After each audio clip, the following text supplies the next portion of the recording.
Before you take another step today, I need you to look down at your feet.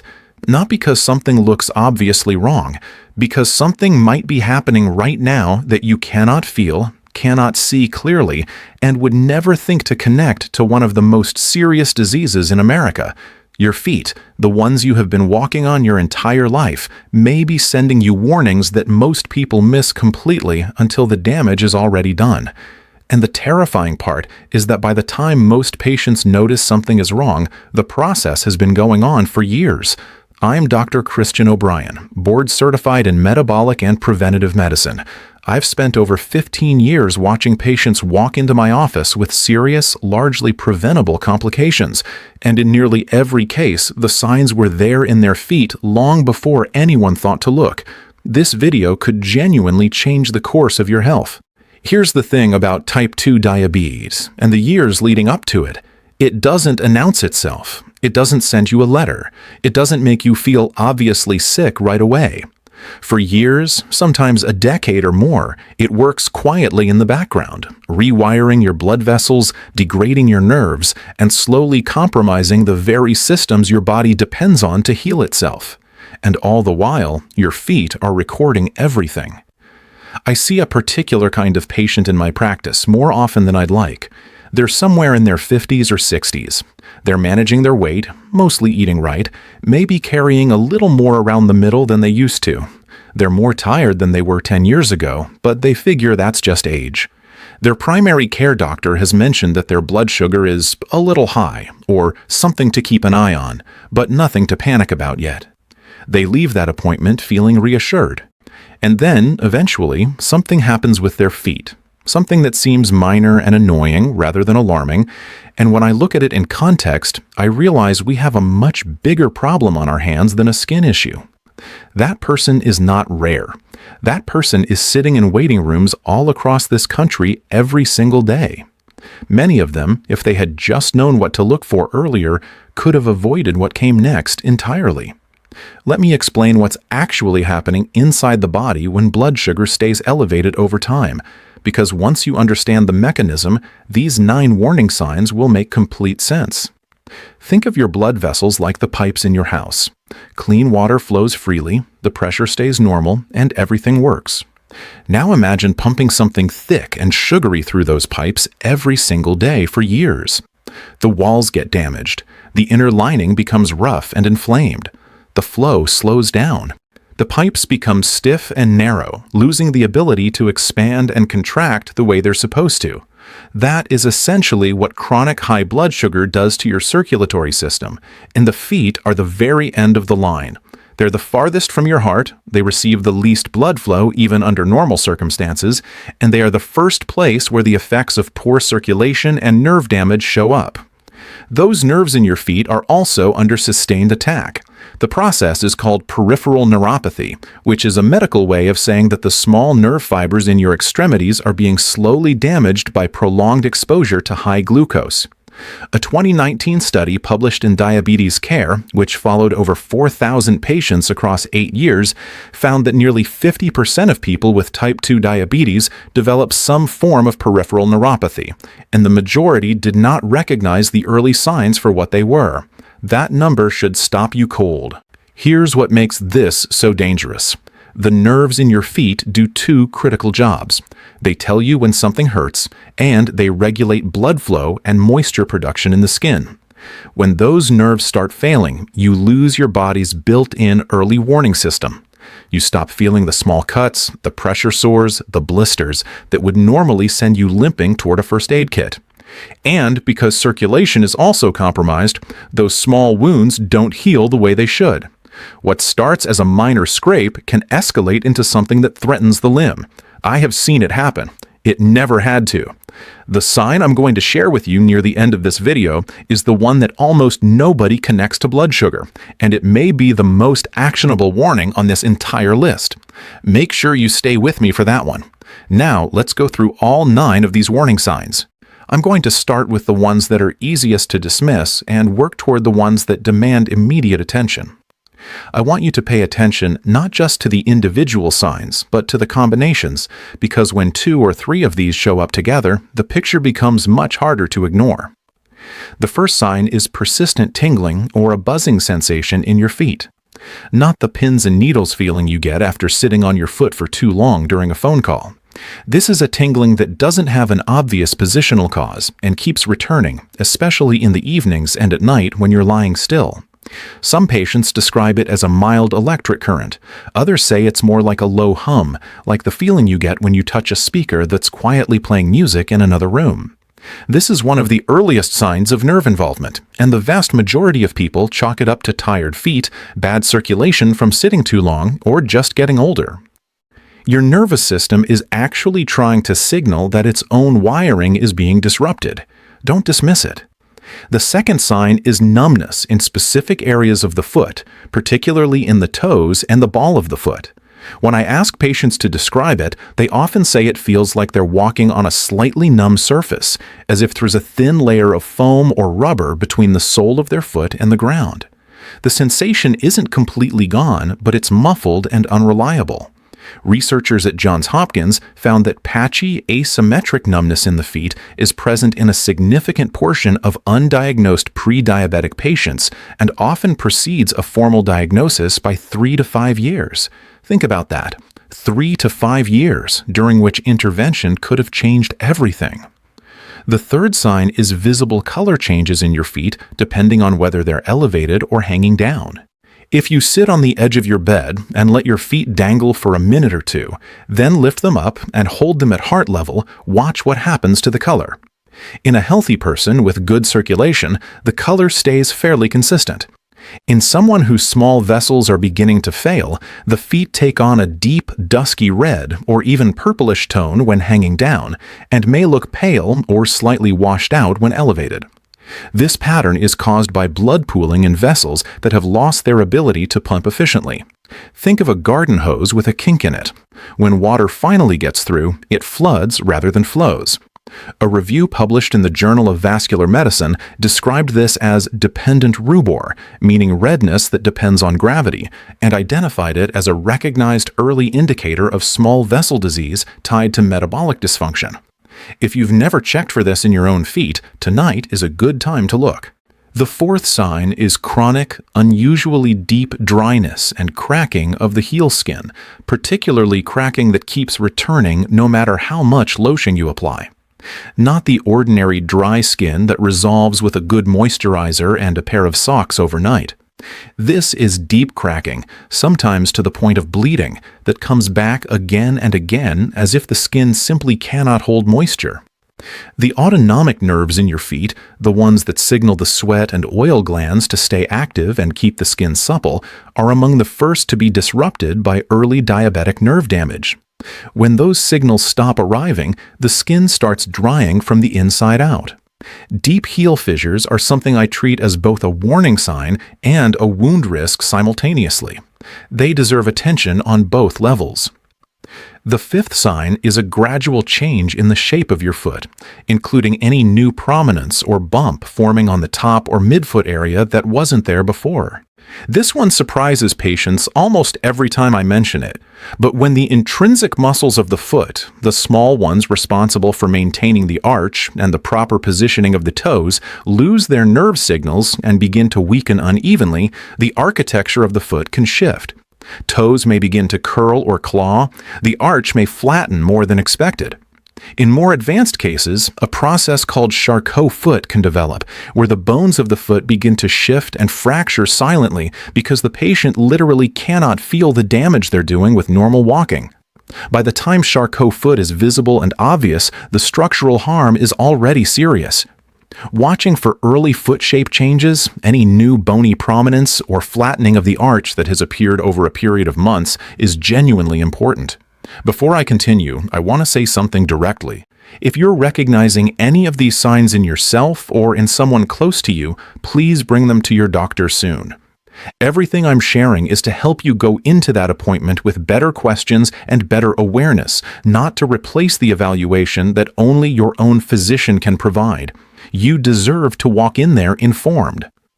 The sixth sign is wounds, blisters, or sores on your feet that take more than 2 weeks to show real improvement. This is probably the most widely known warning sign on this list, but people still routinely underestimate it. If you nick the side of your foot on the corner of a cabinet and the skin isn't substantially better within 2 weeks, that is not normal aging. That is impaired healing.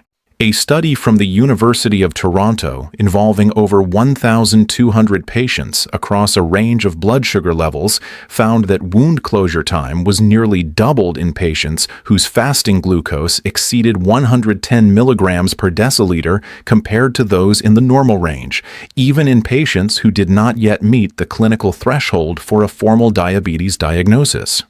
The impairment starts early, well before most people expect it.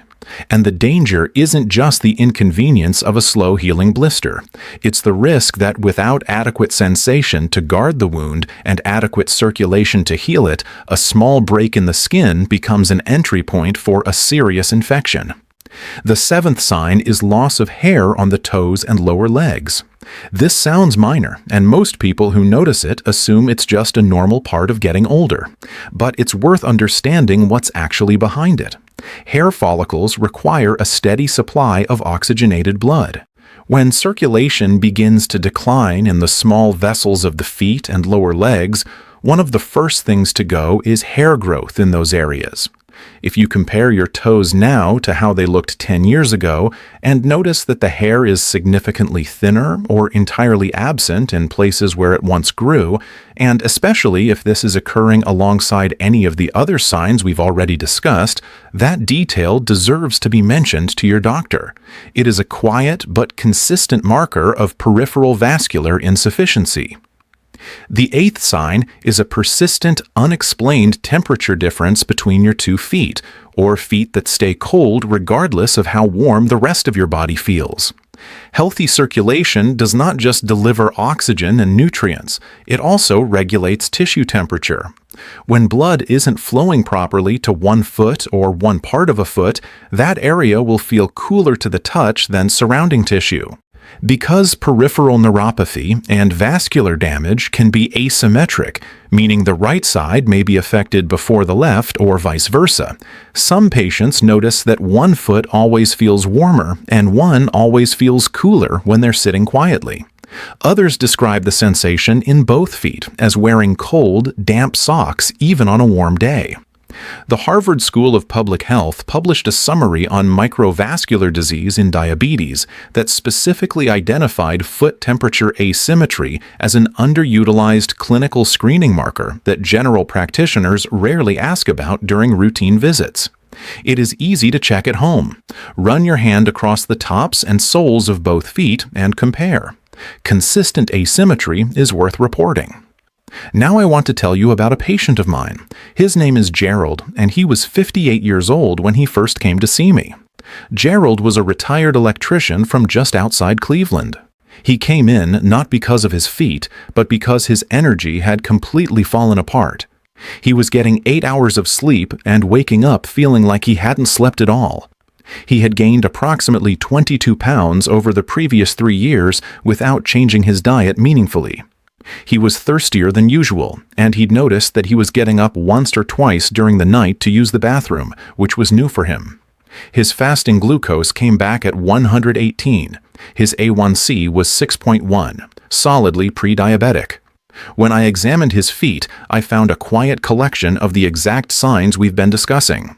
His heels were cracked deeply enough to bleed at the edges. The hair on his right lower leg was almost entirely absent. His right foot was consistently and measurably cooler than his left by several degrees. The skin on the balls of his feet was dry and slightly calloused in a way that suggested his gait had subtly shifted to compensate for uneven sensation. And when I asked him directly about nighttime sensations in his feet, he mentioned almost as an aside that his feet buzzed sometimes when he was lying still, and he had simply assumed it was the mattress.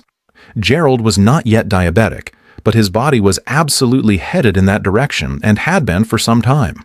Over the next 18 months, Gerald made targeted changes. He reduced refined carbohydrates significantly, replacing white bread and processed cereals with whole grains, legumes, and more vegetables. He increased his daily step count from an average of around 1,200 steps per day to over 7,000. He started a consistent sleep schedule, something he had never really maintained. He worked with me and with his primary care physician throughout. 18 months later, his A1C was 5.6, back in the normal range. His foot tingling had resolved. The temperature asymmetry between his feet had normalized. His energy had returned to a level he described as better than his late 40s. He did not need a medication. He needed the right information at the right time. That is the entire point of this video. Now for the 9th sign. This is the one I mentioned at the beginning that almost no one connects to blood sugar, and I believe it is the most actionable warning on this list precisely because most people see it and never think to ask why it keeps happening. It is recurring toenail fungal infection. Thickened, discolored, brittle toenails that keep coming back even after treatment.